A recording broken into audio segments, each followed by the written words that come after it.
Hey guys, Matt Miller here with PolitiBrawl. Watch President Trump tear apart this Polish reporter for claiming that he's taken no action against Russia since taking office. Trump tears him a new one and sets the record straight. Watch it right here. Well, Poland, we've had a tremendous relationship. I think now it's better than ever because of this relationship. It's a little special because we fought together. But we've always been very good, and we have some wonderful people, as you know. Duda, my friend, he's a good man and still a big fan of yours, very much so. So it's a great honor, and we're going to talk about trade. We'll talk about some other things. We'll take a couple of questions from the media. Will American soldiers remain in Poland?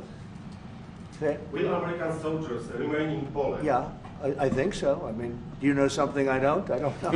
Yeah, we're very happy. If anything, we'll put more there if they want. But they've long wanted to have a larger presence. We have some countries that have more, not too many, but no, they'll be staying in Poland. We're very much aligned with Poland.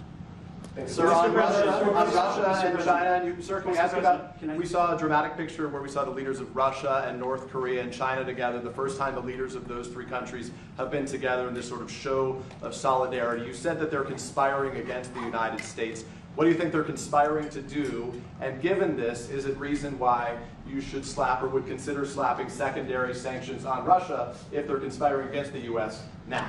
Well, I've already done that with regard to India, and we're doing it with regard to other things. And I put out a truth last night. You saw that. And I was the one that brought it up. I said they're only doing this. They're looking to, when they did what they did, I thought it was a beautiful ceremony. I thought it was very, very impressive. But I understood the reason they were doing it, and they were hoping I was watching, and I was watching. My relationship with all of them is very good. We're going to find out how good it is over the next week or two. I think that we helped China very much, as you know, when they talk about freedom. And I don't believe that, and maybe I'm wrong, I hope I'm wrong, but I don't believe that America, that the United States was acknowledged for helping China to gain its freedom. But perhaps that was just a sleight of hand. I mean, I was very surprised. I watched the speech last night. President Xi's a friend of mine, but I thought that the United States should have been mentioned last night during that speech because we helped China very, very much. What was the reason? They should have been invited, Mr. President. What was the reason? Mr. President, do you think they should have been invited? Yes, go ahead. You've expressed many times your frustration and disappointment with Putin, but there's no action since you took your office. How do you know there's no? How do you know there's no action? But Really? don't you worry- Wait. Who are you with? I'm with Polish radio. Okay. How do you know there's no action? Would you say that putting secondary sanctions on India, the largest purchaser outside of China, they're almost equal, would you say there was no action? That cost hundreds of billions of dollars to Russia. You call that no action? And I haven't done phase 2 yet or phase 3. But when you say there's no action, I think you ought to get yourself a new job, because if you remember 2 weeks ago I said, if India buys, India's got big problems, and that's what happened. So don't tell me about that. Go ahead. So not only is this reporter out of line and asked the question in a very disrespectful way, in my opinion, but he's also incorrect in claiming that Trump has taken no action against Russia. Just last week, Trump hiked up tariffs on India because they're buying oil from Russia. This is putting massive pressure on their economy. But you have to understand that Trump's position from day one on the Russian-Ukraine conflict is that he just wants people to stop dying. That's what his answer was when he was on CNN answering Caitlin Collins' question during the town hall. She asked him, "Who do you want to win this war?" And he said, "I want everyone to stop dying." So he's a peacemaker. He's after peace. He doesn't want one side's interest to be victorious, and doesn't want another side to be a victim.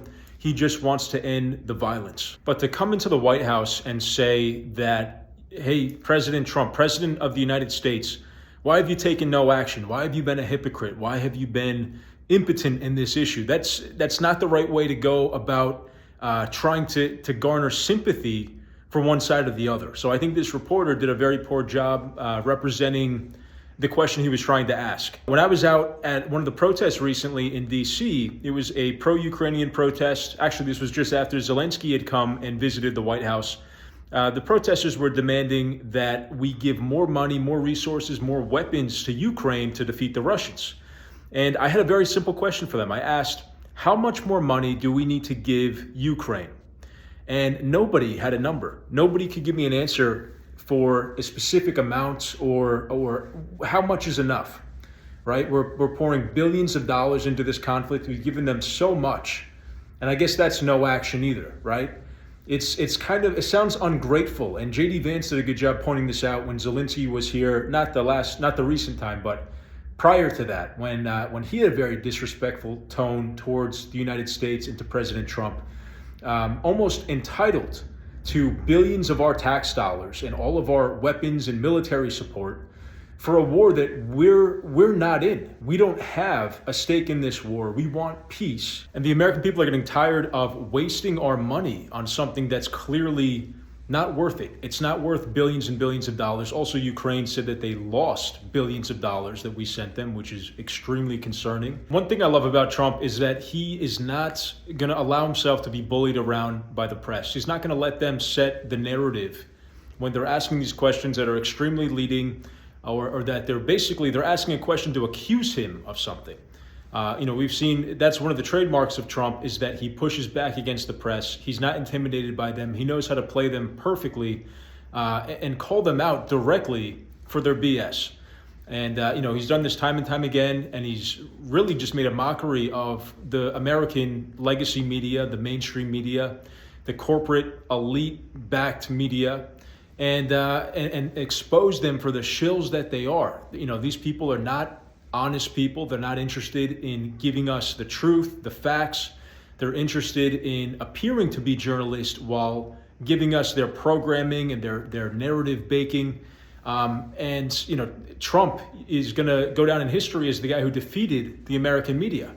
Now, it doesn't mean that he's anti-journalist. What you should be as a journalist is somebody who's interested in gathering information, who's interested in asking good faith questions, and especially when you're dealing with the leader of one of the most powerful nations in the world, actually the most powerful nation, you better be respectful.